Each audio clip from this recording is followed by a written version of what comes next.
Assalamualaikum warahmatullahi wabarakatuh, Ustaz. Waalaikumsalam warahmatullahi wabarakatuh. Ini kita akan jawab terlebih dahulu karena memang sama pertanyaannya Ustadz ya. Dari sahabat Dewi yang ada di Kemiri. Assalamualaikum Pak Ustadz Rahmat. Waalaikumsalam. Waalaikumsalam warahmatullahi. Apakah benar jika kita setiap hari bersolawat sebanyak 1000 kali maka hajat kita akan dikabulkan oleh Allah SWT? Monggo silahkan Ustadz. Terima kasih Ibu atau Mbak Dewi di Kemiri yang menanyakan, kalau kita bersolawat 1000 kali setiap hari, hajat kita akan dipenuhi oleh Allah. Ya semoga saja. Semoga Allah mengabulkan. Karena bagaimanapun kita itu bersolawat kepada Rasulullah itu dalam rangka kita itu taqarrub, DP kepada Allah, supaya kita dicintai. Lalu kita minta kepada Allah agar hajat kita dikabulkan. Lalu bagaimana dengan jumlah itu? Ya semoga saja Allah mengabulkan. Karena dikabulkan dan tidak itu kan prerogatif Allah. Nah, bukan hak manusia. Manusia haknya itu hanya memohon dengan mencintai Rasulullah ini, lalu memohon. Jadi bukan kita memohon dengan sholawat, tapi kita bersolawat kemudian memohon. Jadi kita bersolawat melaksanakan perintah Allah, innallaha wa malaikatahu yusholluna ala nabi ya ayyuhalladzina amanu shollu alaihi wasallimu taslima. Shollu, bersolawatlah kamu. Nah kita ini bersolawat dalam rangka melaksanakan perintah Allah. Lalu bagaimana dengan 1000 itu? Ya sah-sah saja kalau dia itu dikabulkan. Tapi juga jangan kecewa kalau belum dikabulkan. Karena apa? Semua permohonan kita umat manusia kepada Allah itu pasti dikabulkan. Nah, perintah Allah, ut'uni istajib lakum, mintalah kepadaku niscaya akan aku kabulkan. Lah kapan mengabulkannya? Bisa langsung, instan, tapi ada juga yang butuh waktu. Bahkan kita kadang sudah lupa kalau kita itu pernah berdoa. Ada sebuah kisah ini yang nanti ibu-ibu hati-hati ini kalau berdoa. Seorang ibu itu punya putra kecil. Kalau dalam bahasa kita itu agak ndelidik atau pakai remusu. Aktif-aktifnya ya. Iya. Jadi kandani wangel, siapa juga sulit ya. Ya memang masanya masa itu. Suatu saat ibunya sedang bersih-bersih. Maunya itu mungkin ya akan membantu ibunya karena anak kecil. Nah, dia menjatuhkan keramik, akhirnya pecah. Yang keramik itu keramik mahal menurut ibunya, dan belinya itu di luar negeri. Akhirnya marah ibunya itu dan mengucapkan, anak kurang ajar, mati kamu ketiban tembok, kebruan tembok. Itu. Dalam keadaan emosi Ustaz ya. Iya, artinya ucapan itu kemarahan itu kan mati kamu. Nek kembruan ki apa bahasa Indonesia? Ketiban apa ya Ustaz ya? Mungkin sama ya ketiban ya. Iya, ketiban kan satu dari atas. Itu kembru. Iya, keruntuhan lah. Iya, kerobohan. Kerobohan ya. Ya wis itu kerobohan tembok. Okay. Dalam perjalanan waktu, setelah anak itu kira-kira sudah sarjana, sudah dewasa, sudah kerja. Nah, suatu saat itu dia melaksanakan pembangunan gedung tua. Nah, di situ gedung mau dihancurkan, akan direhab yang baru. Di saat itu dia lewat, lebur tua itu roboh, ngembrui anak itu dan meninggal.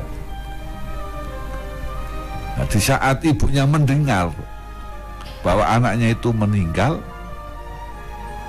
karena kerobohan tembok itu, semacam ada suara, ini kan doamu dulu 25 tahun yang silam. Ini ibunya itu ya yuk kejet, merasa menyesal. Artinya apa? Bahwa harapan tanda petik dulu, ucapan orang tua ibu itu mengatakan mati kamu kembruan tembok, itu terwujud.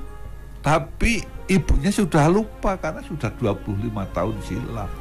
Dan anak itu menjadi anak yang cerdas, anak yang pintar, yang ganteng, yang kasih sayang ibunya itu ya luar biasa yang namanya pada putra. Tapi begitu dia mati kembruan tembok, ingat semacam ada suara yang mengatakan ini kan doamu 25 tahun yang silam. Ini kita bicara doanya. Lah sama doa kita kepada Rasulullah, pada Allah untuk Rasulullah. Ya bisa saja dikabulkan.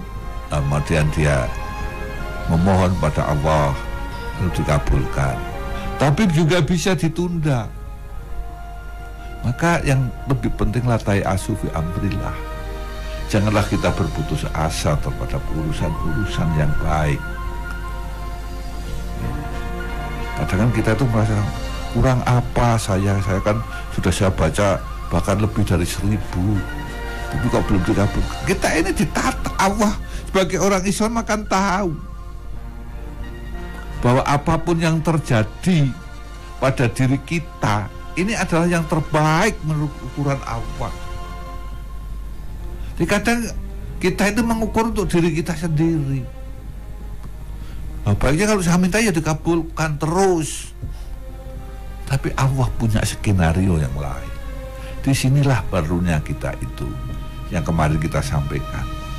Manunggaling kawula Gusti. Apa yang Allah lakukan ya udah ya kita terima saja, memang itu kehendak Allah. Kita diminta berdoa ya sudah berdoa. Belum dikabulkan ya memang belum waktunya. Ini yang harus kita pahami. Meskipun dengan membaca sholawat maupun juga zikir juga ya Ustaz. Maupun yang lain termasuk sholatnya kita rajin. Kenapa setelah saya sholat rajin kok malah musibah berturut-turut? Itu yang gak sholat malah gak pernah kena musibah. Ini jangan dikira orang beribadah pun mendapatkan ujian. Nah, dia akan berubah apa tidak ibadahnya dengan mendapatkan ujian. Ada sebuah kisah ini. Seorang berangkat ke masjid. Dalam perjalanannya itu, ini diganggu, kepleset, jatuh, lalu kotor, kembali pulang, ganti baju. Ini, udah berangkat lagi, berjalan lagi, kena lagi. Baterainya itu jatuh, rusak, pecah. Akhirnya pulang lagi mengambil yang baru. Berangkat lagi, sudah tidak pakai baterai, tapi sudah ada orang yang ngobori. Akhirnya merinding saya ini. Dia tanya, silakan Mbah, dah tua itu, silakan Mbah ke masjid. Saya tidak ke masjid. Loh, kenapa? Kamu kan sudah bareng-bareng saya, sama-sama ke masjid. Enggak, saya tidak ke masjid karena saya yang mengganggu Simbah. Tadi Simbah jatuh, merinding saya ini. Saya yang tadi mengganggu Simbah. Kalau Simbah saya ganggu lagi, aku takut nanti saya ini justru akan terbakar. Jadi ternyata saya ini setan. Setan memang mengganggu untuk mau datang ke masjid. Nah, dengan kuatnya iman Simbah itu, bahkan setannya takut. Sebab kalau dia ganggu lagi, keimannya Simbah kuat, dia akan terbakar. Maka dia dengan legowo ngobori biar dia itu tidak terbakar. Ini jadi ada sinkronisasi dengan apa yang tadi disampaikan. Sehingga kalau kita ini melakukan yang terbaik, otomatis kita ini akan diresor oleh Gusti Allah. Ya itu. Jadi berangkat ke masjid pun ada godaan. Orang yang melakukan sholat dengan rutin juga ada godaan.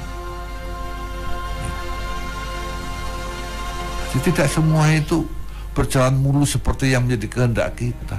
Tapi ujian-ujian itulah yang akan menguatkan kita di dalam melaksanakan perintah Allah dan menjauhi larangannya. Tadi sudah ada yang bertanya tentang pertanyaan dari sahabat Pak Diono yang ada di Seren. Ini tentang lebih afdal mana Ustadz, bacaan zikir atau sholawat pada saat selesai sholat? Silakan Ustadz. Terima kasih. Afdal mana bersolawat sama berzikir? Ya afdal semua. Gitu. Kalau bersolawat itu juga berzikir.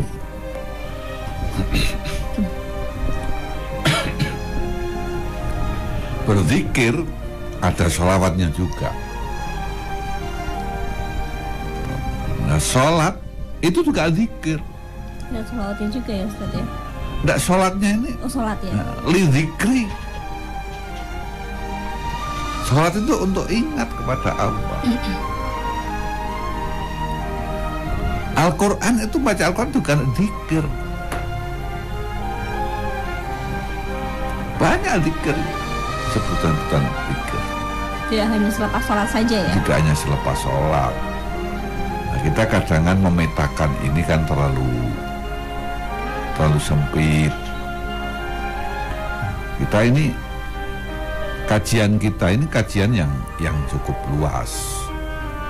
Pemahamannya itu tidak terbatas seperti tadi kalau mau membaca sekian ribu ini, atau kalau selawat nariyah 4.444. Ya monggo, aku tidak menentang untuk itu. Mau berapa banyaknya terserah ya Ustaz ya? Terserah. Tapi masalah dikabulkan itu prerogatif Allah. Soal afdal mana itu siapa yang melaksanakan dan kualitas melaksanakan seperti apa.